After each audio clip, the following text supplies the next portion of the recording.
Haaromsa naqamteen gara wiirtuu ce'umsa lixa Oromiyaatti. Haaromsi naqamteen haaromsa magaalaa qofa miti, mallattoo ce'umsa lixa Oromiyaati. Pirezidaantii mootummaa naannoo Oromiyaa obbo Shimallis Abdiisaa.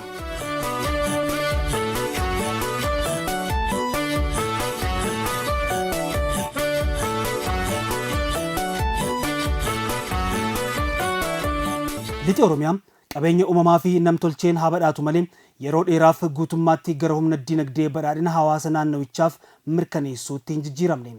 Naannoon kun qabeenya horatee nama guddifatee fi humna ijaarrateen of misoomsuu irratti xiyyeeffatee hin turre. Har'a garuu humna isaa guutuu guddina dinagdee, investimentii, kalaqaa fi badhaadhina hawaasa naannowichaatiif akka oolchu taasifamaa jira. Mootummaan naannoo Oromiyaa imaammata magaalomsuu haaraa hojiitti hiikaa jiru keessatti magaalota akka Naqamtee haaromsuun isaa kaayyoo miidhaginaa milkeessuu qofa miti. Kaayyoon haaromsaa ijoon dandeettii oomishtummaa guddisuu, mootummaa ammayyeessuu, tajaajila si'oomsuu, investimentii hawwachuu, carraa hojii babal'isuu fi dorgomummaa egeree ijaaruudha. Har'a magaalaa haaromsuun galma miti. Tooftaa utaalchoo naannoo keenyaati. Bu'uuraalee misoomaa diriirsuun galma miti. Bu'uura oomishtummaati. Kaayyoon keenya gamoo ijaaruu qofa osoo hin taane humna dinagdee ijaaruudha. Haaromsi magaalaa keenyaa yaadama kana hordofa. Magaalota keenya halluu qofa hin jijjiirru, gahee isaaniis jijjiiraa jirra. Magaalota keessatti daandii ijaaruun, lafa banaa hawaasaaf misoomsuun, dhaabbilee tajaajila mootummaa ammayyeessuun bareedina magaalaa jijjiiruu qofa miti. Yeroof baasii uummataa hir'isuu, hojii uumuu, investimentii hawwachuu fi jajjabeessuu akkasumas mootummaa uummatatti dhiyootee ijaaruudha. Haaromsi magaalaa Naqamtees piroojeektii ijaarsaa qofa miti. Tarkaanfii tarsiimaa humna dinagdee lixa Oromiyaa gara dandeettii qabatamaatti jijjiiruuti. Lixi Oromiyaa lafa qabeenya uumamaatiin eebbifamedha. Lafa bunaa, midhaan daldalaa yookaan koomershaal kiroop, misooma beeyladaa, albuudaa, turizimii fi carraa jallisii bal'aa qabudha. Akkasumas lafa seenaa qabsoo uummata Oromoo keessatti gahee addaa taphatee fi mandhee goototaa fi hayyoota hedduu biyyaaf gumaachedha. Haa ta'u malee humni dinagdee naannawichaa guutummaatti bahee gara guddina qabatamaatti osoo hin jijjiiramin ture. Qabeenyi uumamaa, humni uummataa fi carraaleen misoomaa jiran walitti qindaa'anii humna misoomaa qabatamaatti jijjiiramuu hin dandeenye. Har'a haaromsi Naqamtee haala kana jijjiiraa jira. Mootummaan naannoo Oromiyaa Naqamtee handhuura daldalaa, loojistiikii, kurfeessa oomishaalee qonnaa, turizimii fi investimentii lixa Oromiyaatti jijjiiruuf hojii bal'aa raawwataa jira. Haaromsi Naqamtee kuusa piroojektota qofaa dhaabbatanii citee miti.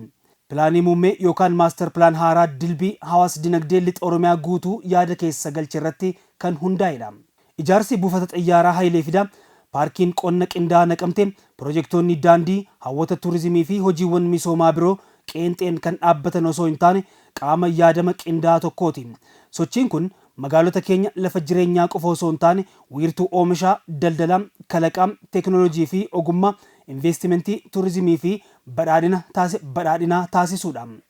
Tarkaanfiin kun magaalaa Naqamtee qofa keessatti osoo hin taane hojiiwwan jallisii, qonna ammayyaa, makaanaayizeeshinii, teekinooloojii qonnaa, albuudaa fi indaastirii lixa Oromiyaa keessatti gaggeeffamaa jiran bu'uura dinagdee haaraa ijaaruu keessatti shoora olaanaa taphachaa jiru. Dargaggoonni, dubartoonnii fi dhaweessitoonni carraa guddinaa argachaa jiru. Qonnaan bulaanis qulqullinaa fi baay'inaan oomisha isaa guddisuun gabaa keessatti dorgomaa ta'aa jira. Daandiiwwan lixa Oromiyaa keessatti naannolee ollaa waliin wal quunnamsiisan qabeenya uumamaa, oomisha qonnaa, albuudaa fi carraalee investimentii gara humna dinagdee qabatamaatti jijjiiruuf bu'uura ta'aa jiru. Buufataaleen xayyaaraa Hayilee Fidaa Naqamtee fi guddinaa tumsaa Dambidolloo ammoo lixa Oromiyaa gabaa biyya keessaa fi idil addunyaa waliin walitti hidhaa jiru. Naqamtee haaromsaa jirra jechuu qofti gahaa miti.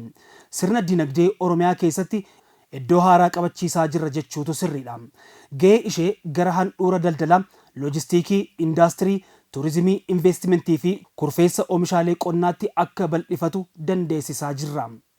Sochiileen marti mul'ata tokko tajaajilu. Innis guddinni Oromiyaa giddugala muraasatti kan kuufamu osoo hin taane kallattii maraan akka babal'atu taasisuudha. Magaalonni keenya marti humna dinagdee isaanii akka gadi lakkisan, investimentii hawwatan, carraa hojii uumanii fi wiirtuu guddinaa ta'an dandeessisuudha. Ciminni magaalaa gamoo dheeraa qabaachuu miti. Magaalaa cimaa jechuun dargaggootaaf carraa hojii kan uume yookaan mijeesse, ogummaa fi dhaweessummaa kan dagaagse, investeroonni amanuun qabeenya isaanii akka dhangalaasan taasise, qotee bulaaf gabaa uume, dhaweessitootaaf haala daldalaa isaanii itti babal'ifatan kan mijeesse jechuudha. Ce'umsi Oromiyaa jijjiirama magaalaa tokko keessatti galmaa'uun qofa hin milkaa'u.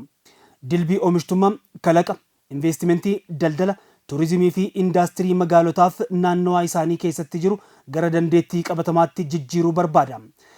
Gammaduun yoo barbaachise jijjiirama Naqamteen har'a galmeessiste qofaaf osoo hin taane ce'umsa lixa Oromiyaa dhugoomsuuf jiruu fi boqonnaa Oromiyaa haaraa keessatti magaalonni keenya bakka tajaajilli itti kennamu qofa osoo hin taane mootora guddina dinagdee, wiirtuu kalaqaa, handhuura investimentii fi bu'uura badhaadhinaa dhalootaa dhufuuti. Barri lixi Oromiyaa qabeenya uumamaa qofaan beekamu darbaa jira.